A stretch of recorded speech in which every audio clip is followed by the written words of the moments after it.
안녕하세요. 피부를 살리는 진희 원장입니다. 오늘도 여러분들께 피부를 살리는 꿀팁을 안내해 드리려고 또 왔습니다. 여러분들이 이제 클렌징, 그 다음에 토너, 그 다음 뭐죠?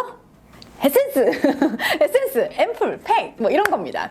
자, 팩 이야기는 제 예전 영상들 정말 많으니까 보셔도 되고요. 그리고 오늘은 에센스와 앰플에 관한 이야기를 할 겁니다. 자, 세 가지 타입의 에센스를 준비했습니다. 뭐 대부분 뭐 다른 형태들도 있을 수는 있겠지만 근데 점성 정도에 따라서 제가 나누었어요. 뿌릴 수 있는 앰플과 에센스 타입이 있고요. 그 다음에 약간 펌핑식으로 나와서 약간 물과 같이 약간 점성이 없지만 약간 부드러움이 있는 그런 타입이 있습니다. 그리고 마지막으로 점성이 있어서 스포이드 타입에 있어서 점성이 약간 있는 타입, 끈적거림이 있는 타입이에요.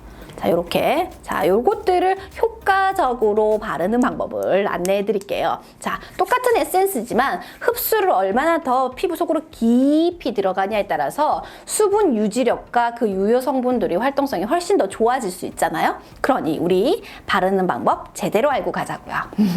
자, 첫 번째. 제가 요즘 주로 많이 사용하는 건데 뿌리는 앰플입니다. 얘는 에센스라고 표현하기에는 영양이 되게 많아서 앰플이라고 하고요. 요런 타입들이 요즘 좀 잘 나와서 좋아들 하세요. 이게 미스트 형식으로 쓰는데 스킨으로는 쓰지 마세요.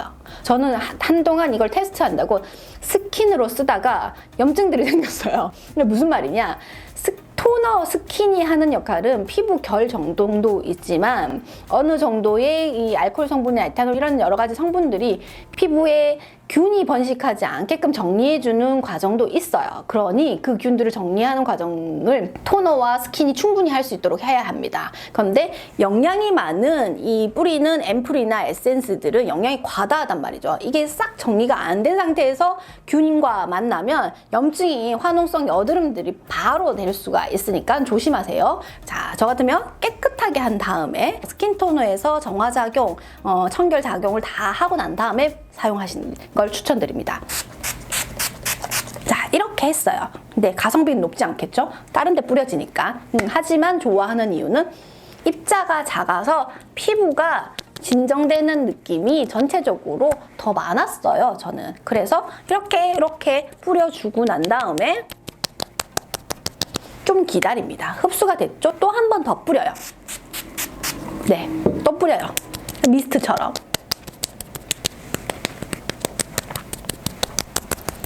또 기다려줍니다.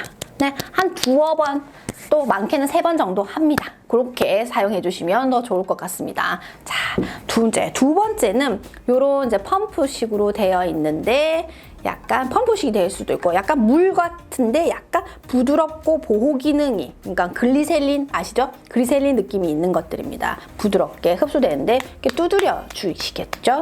요렇게 했는데 자, 중요한 건 이거예요.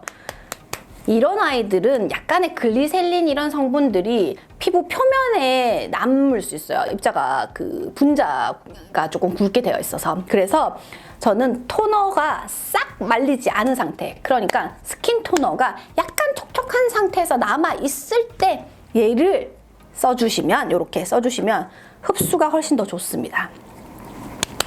어떤 분은 그렇게 말씀하시더라고요. 스킨 토너나 이건들을 희석되면 더 좋지 않다라고 생각하더라고요. 근데 뭐 그렇게 생각하실 수도 있어요. 하지만 끈적거림이나 유효 성분이 위에 남아 있어서 흡수가 안 되는 것보다는 오히려 토너 성분이 촉촉한 상태를 만들어 놓은 상태에서 더 많이 깊게 들어가게 하는 게 저는 더 효과적이었다고 제 개인적인 의견입니다. 그래서 더 많이 들어가게, 더 빠르게 깊숙이 들어가게 하는 것들이 훨씬 더 그런 방법을 사용하시는 게 도움이 더 되지 않을까 하는 제 의견입니다. 그렇게 사용해 주시고요. 그리고 마지막으로 점성이 있는 아이는 똑같이 토너가 촉촉하게 있는 상태인데 점성이 많기 때문에 특히 저희 채널을 많이 보시는 문제가 되는 피부들, 피부에 열이 나는 피부들은 이 점성이 금방 말라요. 그래서 끈적거림이 굉장히 오랫동안 남아있어요. 자, 이렇게 있으면 전 지금 손이라서 그나마 이렇게 끈적거림이 아직까지는 남아있지 않은데 열이 있는 피부라면 저는 지금 만약에 지금 조명들이 있기 때문에 열이 좀 많이 나거든요. 지금 제 얼굴에 이 끈적거리는 걸 바르면 바로 말라버려요. 그래서 그 끈적거림이 무슨 풀이 남아있는 것처럼 끈적끈적 남아있게 되거든요. 그 상태의 크림을 바르게 되면 화장 떡지는 거죠, 이제. 그리고 나는 크림 못 쓰겠더라, 무겁더라, 또는 화농성 여드름이 생기더라, 이렇게 얘기가 되는 겁니다. 사실은 그 크림이 문제가 되는 것이 아니고 사실은 이 순서나 또는 마지막 바르는 방법이 잘못되어 있어서 남아있는 여분 때문에 그것과 만나서 잘못되어 있을 가능성이 있습니다. 그러니 어떻게 하냐, 이렇게 끈적거림이 남아있다 그러면 토너를 살짝 이렇게, 이건 좀 많이 뿌렸지만 살짝 뿌려주세요. 그래서 다시 끈적거림을 해결하시면 됩니다. 자, 이렇게 희석하시고 다시 흡수하길 기다리세요. 네, 저는 이 과정을 끈적임 이 농도에 따라서 한 두어 번 정도 하게 되더라고요. 그래서 사실은 에센스들이 바르는 방법이 되게 까다로워요. 그래서 많은 분들이 저한테 화장품을 가지고 와서 코칭을 받을 때 에센스를 어떻게 바르는지를 보고 그러고 나서 다시 안내를 하게 되는데, 그럼 이 에센스를 바르는 방법 때문에 아침 시간에 되게 번거로워지는 경우들이 생기시더라고요. 그래서 되도록이면 저는 그냥 이걸 하는 편이긴 한데, 여러분들은 이제 사용하는 방법을 이렇게 조금 구분해서 쓰시고요. 그리고 만약에 시간적 여유가 된다면 저녁에 팩을 하시고 남아있는 여분으로 살짝만 해주시는, 흡수하는 앰플을 남아있는 것들로 쓰셔도 된다고 생각이 들어요. 자, 되셨나요?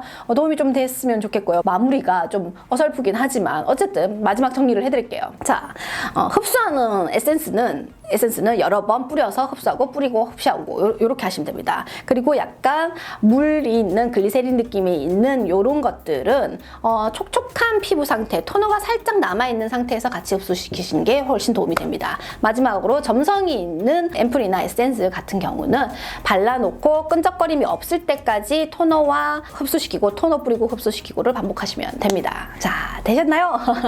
자, 오늘도 여러분들께 많은 도움 드리려고 많이 애를 썼습니다. 여러분들 한번 해보시고요. 피부가 예뻐지길 바라는 마음으로 마무리 짓겠습니다. 그럼 사랑과 관심 꼭 부탁드릴게요. 좋아요, 댓글 아시겠죠?